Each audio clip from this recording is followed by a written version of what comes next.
लक्ष्मी और दरिद्रता फिर भ्रमण पर निकलती है।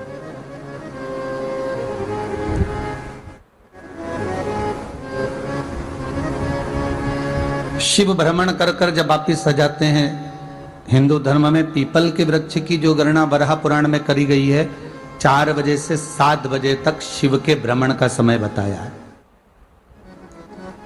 शाम को। तो 7 बजे से लेकर फिर रात्रि 9 बजे तक लक्ष्मी और दरिद्रता फिर भ्रमण पर जाती है। इनका एक समय निश्चित है महाराज। भ्रमण कर कर आ जाना। अब इस बीच में जब लक्ष्मी और दरिद्रता दोनों निकल कर जा रही हैं, तो दोनों एक भाव रख कर जाती हैं कि आज हमको कहां प्रवेश करना।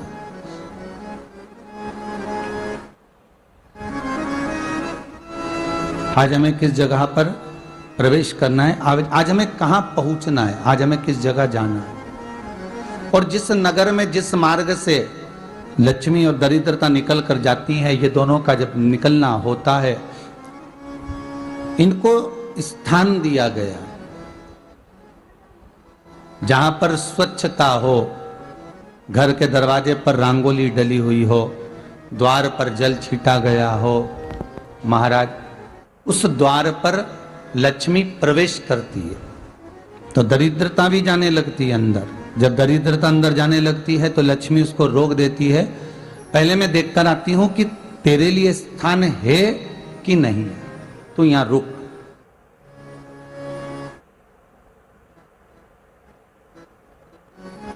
कुछ देर तक दरिद्रता बाहर खड़ी रहती है और लक्ष्मी जी की बड़ी बहन जब दरिद्रता बार बार अंदर जाने का प्रयास करती है तो लक्ष्मी जी कहती हैं, जी तू इतनी बड़ी होकर तुझे मालूम है तू तेरा सम्मान होना चाहिए, आदर होना चाहिए, और तू अंदर चली जाए और कोई तेरा सम्मान ना करे तो कितना बुरा लगेगा, इसलिए तू बाहर खड़ी रहे। मैं अभी आई। अंदर जाती है और जब लक्ष्मी जी भ्रमण कर लेती हैं, अंदर प्रवेश कर कर आती हैं और प्रवेश कर कर आती हैं तो दरिद्रता पूछती है चले अंदर। तो लक्ष्मी जी कहती हैं, तुझे मालूम नहीं है क्या जी कि जिस घर में मैं प्रवेश कर जाती हूं उस घर में फिर दरिद्रता नहीं जा सकती, क्योंकि ये तेरा वचन था, ये तेरा वचन था। अपन दोनों का जब मंगल विवाह हुआ था, मेरा विवाह जब नारायण के साथ में हुआ और तुम्हारा विवाह जब दुसाह मुनि के साथ हुआ, दरिद्रता का विवाह दुसा मुनि के साथ हुआ।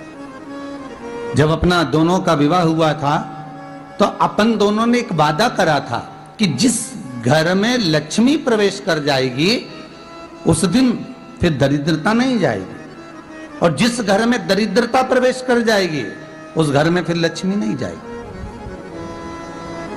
अब जब मैं अंदर देख कर आ गई हूं तो तू अंदर नहीं जा सकती, अर्थात लक्ष्मी के चरण जिस घर में पड़ गए उस घर में फिर दरिद्रता प्रवेश नहीं कर रही।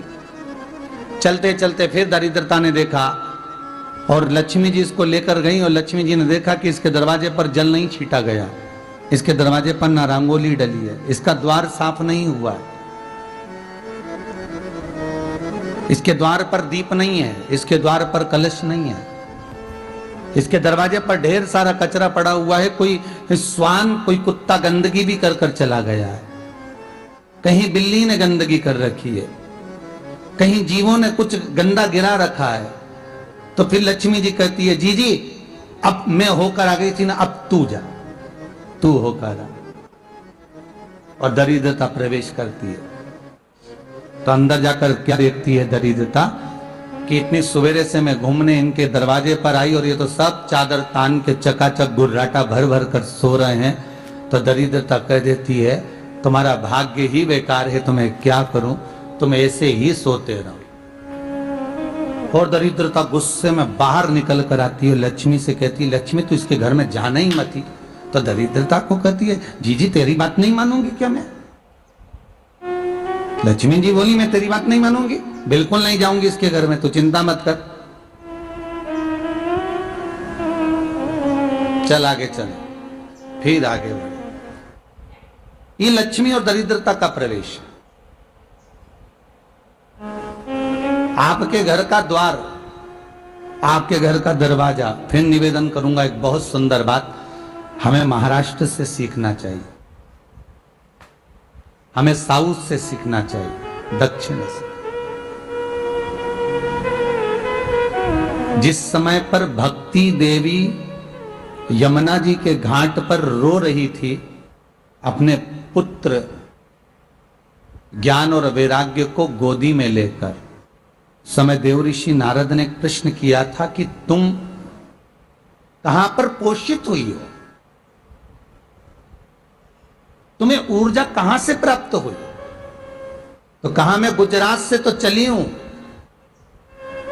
और वहां से चलती चलती भक्ति देवी कहती है मैं बहुत दुखी होकर, बूढ़ी होकर, द्रवित होकर, बड़ी दुख में वहां से चलते चलते जब मैं महाराष्ट्र में पहुंची तो मैंने वहां जाकर देखा कि वहां पर लोग हर पल हर घड़ी ब्रह्म मुहूर्त में उठकर स्मरण करते हैं, नाम जाप करते हैं और दरवाजे पर जल छीट कर रंगोली डालते हैं। तो कह रही है कि वहां पर मैं थोड़ी अवस्थावान होने लगी, वहां मुझे अच्छा लगने लगा। फिर जब मैं और आगे पड़ी, दक्षिण में जब पहुंची, वहां पर जाकर मैंने देखा कि सुबह से उठकर मंगलाचरण, मंगला स्तोत्र और वेदों की ध्वनि होने लगी। वहां पर मैं और आनंदित हो गई। हमें कुछ चीजें महाराष्ट्र से सीखना चाहिए कि वहां रहने वाले जो भगत हैं, वारकरी संप्रदाय के जो भक्त होते हैं, वैष्णव जो धर्म के भक्त होते हैं, उनका नियम है सवेरे के समय घर में पानी है कि नहीं है, पर जब भी वो घर का दरवाजे के बाहर थोड़ा ना थोड़ा पानी तो छींट ही देते हैं। और छींटने के बाद फिर वहां पर अपने यहाँ तो दिवाली पर रंगोली बनती है जी, और वहां पर रोज की रंगोली बन जाती है कि कभी हो सकता है परमात्मा राह भूल कर हमारे घर में प्रवेश कर जाए, इसलिए वहां प्रतिदिन की रंगोली, प्रतिदिन।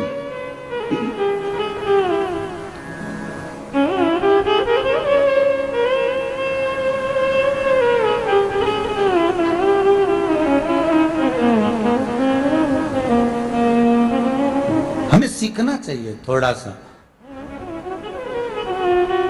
आज के जमाने में तो बहू अपने कमरे की झाड़ू लगा ले, वो ही बहुत बड़ी बात है। हो खड़ी खड़ी बहू ये देखती रहेगी कि नौकरानी सही से झाड़ू लगा रही, वहां से लगा के लाओ, इधर से हेड के ले जाओ, वहां से कचरा सोरो, वहां से पोछा लगाओ।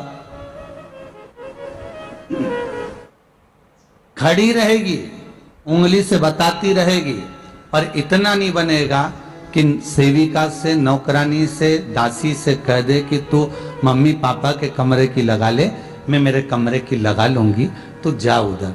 थोड़ा दया का भाव अगर होता तो उसके मन में भी आता कि मेरी बड़ी सेठानी तो अपनी जगह पर है, पर छोटी तो सेठानी की भी बड़ी सेठानी है जो मुझ पर करुणा करती रहती है। पर बड़ी तो कहे कि बेटा रहने दे, तू उधर ले जा, जा भाभी के कमरे में देख ले जा, उसके बच्चों का बड़ा फैलारा रहता ना, तू उधर देख ले जा, तो जरा उधर, मां उधर भेज रही है।